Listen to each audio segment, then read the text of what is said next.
जय हिंद ऑफिसर्स, कैसे हैं आप सभी। आई होप आप सब अच्छे होंगे और अपनी तैयारी बहुत ही बेहतर तरीके से कर रहे होंगे। आज की वीडियो में हम लोग डिस्कस करने वाले हैं यूपी पुलिस कांस्टेबल के लिए जो एग्ज़ाम आपका आने वाला है 18 फरवरी को, उसमें जीएस को कैसे कवर करें, जीएस में ज़्यादा से ज़्यादा स्कोर कैसे करें, उसके लिए हमारी क्या स्ट्रैटेजी रहनी चाहिए। और मेनली अगर हम जीएस को कर रहे हैं तो हम कम से कम समय में कैसे करें, ठीक है। क्योंकि इररिलेवेंट टॉपिक्स बहुत ज़्यादा हैं आप लोगों के पास और रिलेवेंट टॉपिक्स आप लोगों को पता नहीं है। तो जो मोस्ट इंपॉर्टेंट टॉपिक्स हैं आज की वीडियो में मैं उन चीज़ों को डिस्कस करने वाली हूँ। मैंने आप लोगों के लिए लिस्ट बना ली है, ठीक है। जो मेन इंपॉर्टेंट टॉपिक्स हैं उनकी लिस्ट बना ली है।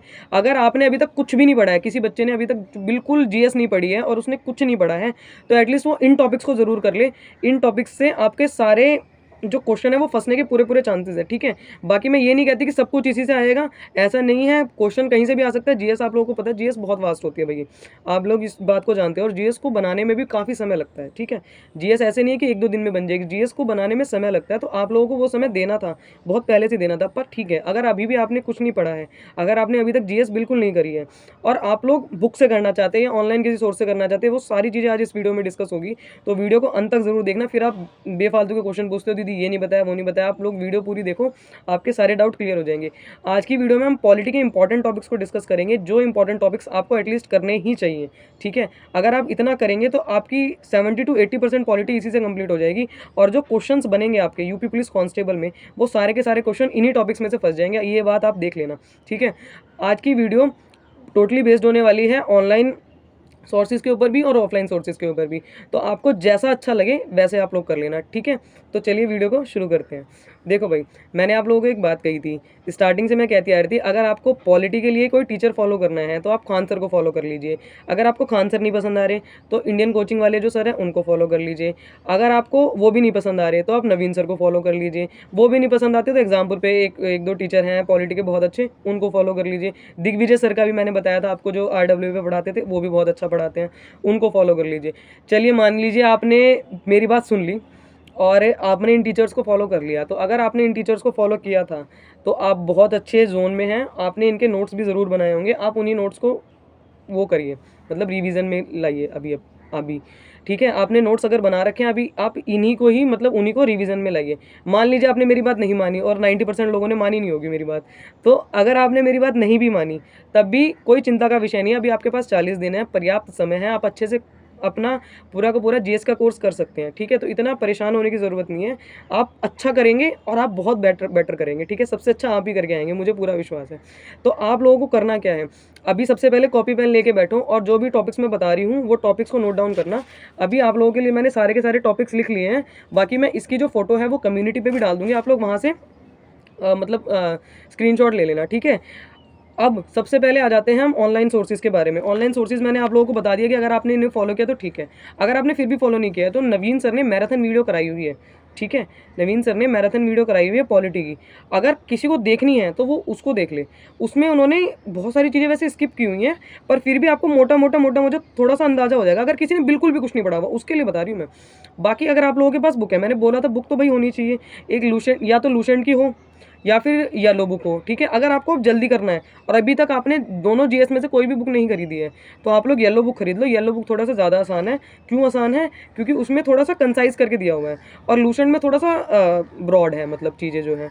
तो अगर आप येलो बुक ले लेते हैं तो आपके लिए थोड़ा सा बेटर रहेगा। अगर आप नहीं भी लेते हैं तो भी कोई परेशानी की बात नहीं है, आप लूसेंट ले लीजिए, ठीक है। पर एक बुक आपके पास ज़रूर होनी चाहिए जीएस के लिए। अब आप लोग इंपॉर्टेंट टॉपिक्स को नोट डाउन करते जाना, जो भी मैं आपको बता रही हूँ। और ये सारे टॉपिक्स लिखने के बाद एटलीस्ट इन टॉपिक्स को ज़रूर कर लेना, ठीक है। मैं ये नहीं कह रही कि सब कुछ इसी में से ही आएगा, पर हाँ आपका 70 to 80% जो पेपर है वो इसी में से फंस जाएगा। अगर आप लोगों ने कुछ भी नहीं किया है तो एटलीस्ट इन टॉपिक्स को ज़रूर कर लेना। आपके जो टीचर्स के नोट्स हैं उसको रिवाइज करो, कोई दिक्कत की बात नहीं है। आपके टीचर ने सबसे बेस्ट पढ़ाया है, ये बात अपने जहन में उतार लो, ठीक है। अपने टीचर पर विश्वास रखो और अपने ऊपर भी विश्वास रखो कि मैंने जो पढ़ाया ना वो सबसे बेस्ट पढ़ाया है, मेरे से ज़्यादा अच्छा किसी को नहीं आता। बस ये सोच के चलोगे तो तुम्हारा पेपर सबसे अच्छा जाएगा। और अगर डाउट रहेगा तो फिर नहीं हो पाएगा, ठीक है। और जो टॉपिक्स बता रही हूँ इन टॉपिक्स को कम से कम 5 बार रिवाइज करना, तब जाके कुछ होगा, नहीं तो कुछ नहीं होगा, ठीक है। ऐसे नहीं कि पढ़ लिया और हो गया फिर कहोगे क्वेश्चन नहीं आया और ये नहीं हुआ। इन टॉपिक से 100% क्वेश्चन फंसेंगे आपके, तो आप लोगों को करने हैं। अब मैं आप बोलना शुरू कर रही हूँ, आप लोग लिखना फटाफट स्टार्ट किए। देखिए सबसे पहले प्रियम्बल, प्रस्तावना। प्रस्तावना में कितने संशोधन हुए थे, प्रस्तावना हमारी कैसी कैसी है, प्रस्तावना से रिलेटेड जितने भी क्वेश्चन है वो सारे के सारे क्वेश्चन आप लोग कर लेंगे, ठीक है। सेकंड चीज़ करनी है आपको संविधान सभा। संविधान सभा कब बनी थी, उसका गठन कब हुआ था, कितने मेंबर्स थे, कितनी महिला मेंबर्स थे, ये सारी चीज़ें आप लोगों को पढ़नी है। जो भी बुक है आपके पास आप उसमें से पढ़ लेंगे, ठीक है। उसके बाद सोर्सेज ऑफ कॉन्स्टिट्यूशन, कॉन्स्टिट्यूशन में हमने कौन सी चीज़ कहाँ से ली है, फंडामेंटल राइट कहाँ से लिए हैं, डीपीएसपी कहाँ से लिया है हमने, ठीक है।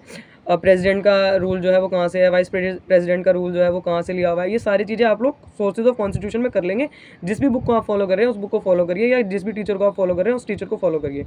इंपॉर्टेंट अमेंडमेंट एक्ट, जितने भी संविधान संशोधन है इंपॉर्टेंट, ठीक है। जैसे 10वां हो गया, 12वां हो गया, 42वां हो गया, 44वां हो गया, ठीक है, 86वां हो गया, और उसके बाद ये जितने भी अभी 97 से लेके अब तक जितने भी हुए हैं, 105 हो गए थे यार मेरे टाइम पे, तो अब पता नहीं कितने हो गए, मुझे काफ़ी टाइम हो गया पॉलिटी छोड़े हुए, तो इतना ध्यान नहीं है अभी। बाकी देख के मैं आप लोगों को बता दूंगा अगर आप लोग कहेंगे तो, ठीक है। नेक्स्ट आप लोगों को करना है पंचायती राज, ठीक है, और एमसीडी वगैरह जितने भी होती हैं, ये म्यूनसिपल कॉर्पोरेशन वगैरह, ये सारी चीज़ें आपको कर लेनी है। पंचायती राज का ज़्यादा नहीं करना, जैसे 73वां 74वां ये था ना, अमेंडमेंट एक्ट से आया था, 73वां 74वां अमेंडमेंट एक्ट बहुत ज़्यादा इंपॉर्टेंट है, मतलब इंपॉर्टेंट सारे आपको करने हैं, ठीक है। अमेंडमेंट एक्ट आपको सारे करने हैं, संविधान संशोधन जितने भी होते हैं, ठीक है। नेक्स्ट आपको करना है भाग 1 भाग 2, संविधान का भाग 1 क्या है, union and it's territory. Second है आपका सिटीजनशिप। थर्ड क्या है आपका सबसे मोस्ट इंपॉर्टेंट जो पार्ट है, फंडामेंटल राइट। आप इसी में से ही, मतलब जो थर्ड पार्ट है संविधान का भाग 3 है, फंडामेंटल राइट, मौलिक अधिकारों में से ही आप बहुत सारे क्वेश्चन देख लोगे हर शिफ्ट में, ठीक है। एक शिफ्ट में एक क्वेश्चन मौलिक अधिकार से ज़रूर आएगा, इसलिए मौलिक अधिकार बहुत अच्छे से करना, ठीक है। मौलिक अधिकार आपको सारे याद होने चाहिए, मौलिक अधिकारों को बहुत अच्छे से करना। बाकी कोई चीज़ मतलब सारी करनी है, तुम्हें यूँ नहीं कहना कि बाकी कोई चीज़ करो ना करो, मौलिक अधिकार आपको ज़रूर करने हैं, मौलिक अधिकार बहुत अच्छे से करने हैं, सारे आपको याद होने चाहिए, ठीक है। उसके बाद आर्टिकल 32 है, जैसे आपको पता है आर्टिकल 32 में संविधान की आत्मा कहते हैं, डॉक्टर भीमराव अम्बेडकर ने संविधान की आत्मा कही थी। उसके अंदर 5 रेट आती हैं, 5 की 5 रेट अच्छे से पढ़ लेना, ठीक है। कौन सी कहाँ यूज़ होती है ये भी अच्छे से पढ़ लेना। नेक्स्ट चीज़ आपको क्या करनी है, भाग 4 आ गया हमारा, राज्य की नीति निर्देशक तत्व। उसमें सारे आर्टिकल्स नहीं पढ़ने, जैसे 36 से 51 है ना वो, तो सारे आर्टिकल्स नहीं पढ़ने आप लोग, जैसे 37 पढ़ लेना, 40 पढ़ लेना, 44 पढ़ लेना, 45 पढ़ लेना, 48 पढ़ लेना, 49, 50, 51, ये सब पढ़ लेना, ठीक है। उसके बाद प्रेसिडेंट, पीएम मतलब prime minister, vice president, attorney general of India, इन सारी चीज़ों को थोड़ा सा डिटेल में पढ़ना है, थोड़ा अच्छे लेवल पे पढ़ना है, मतलब इसकी नॉलेज थोड़ी सी तुम्हें होनी चाहिए।